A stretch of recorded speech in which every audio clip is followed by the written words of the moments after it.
to hear. I give the call to the member for Parramatta. Thank you very much, Deputy Speaker. And I want to thank the Assistant Treasurer for his statements and for the work he's doing to strengthen Australia's financial system, to improve our economy, and the budget is a great example of that. Deputy Speaker, we have just listened to the member for Groom ask the hard-hitting question, where is the Treasurer? That's his opening question in a session designed to be a forum for scrutiny of the budget in detail. He didn't go through any questions about the budget of any substance. He didn't ask us about the budget forecasts. He didn't ask us about the domestic outlook. He didn't question any of the global economic aggregates. He had no questions about the fiscal position. He had no questions about any appropriations or about the long-term fiscal strategy. His concept of using the parliament to provide scrutiny on the budget and deliver questions in detail was to provide a rant at a high level about where is the Treasurer. A high level's a bit too nice. Now, we have an important role as parliamentarians to use the customs and procedures of this parliament to provide input and, in the case of the opposition, scrutiny on the budget.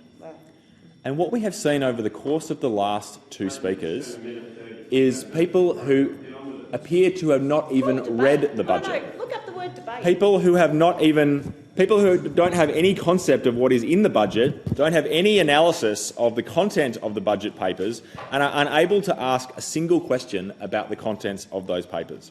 It's as if they haven't read it, showing contempt for an important role of public oversight.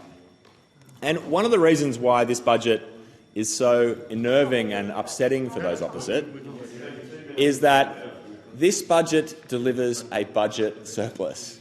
And, Deputy Speaker, it sticks in the craw of those opposite. It sticks in the craw.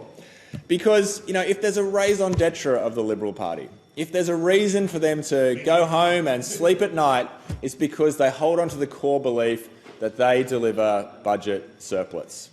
And that's the kind of warm, fuzzy feeling, admittedly long in the distance in history now, but nonetheless warm, fuzzy feeling that gives them a sense that all the other detrimental things they do to Australia and Australians are okay because they deliver budget surpluses. So to sit here and have to watch the Labor Party in its first year in office delivering the budget surplus that they couldn't, I feel for them, Deputy Speaker. I know how painful that must be. It's like the pee under the mattress, you just can't quite sleep at night because something doesn't feel quite right. Princesses. The princess illusion was intended. Look, they came so close, Deputy Speaker. This is the tragedy. They were within reach of it, they felt. They even printed all the merchandise. The final validation of all the rhetoric about debt and deficits over the course of the Abbott government and the Turnbull government and the Morrison government, they came so close. And to be not able to deliver it was a setback. It was a blow. I feel for them. And then to have to watch the Labor government deliver a surplus in its first year of government, that must be tough, Deputy Speaker. And so I can see why it's hard for them to read the budget papers. It's hard for them to read about the surplus. It's hard for them to read about the low rate of unemployment. It's hard for them to read about the concrete steps that this government is taking to tackle the real challenges that Australia has. But nonetheless, Deputy Speaker, they have to get over that and they have to read it. They have to overcome the pain of reading about the government's budget surplus, reading about the positive economic initiatives and conditions that the government has put in place, because that is their job.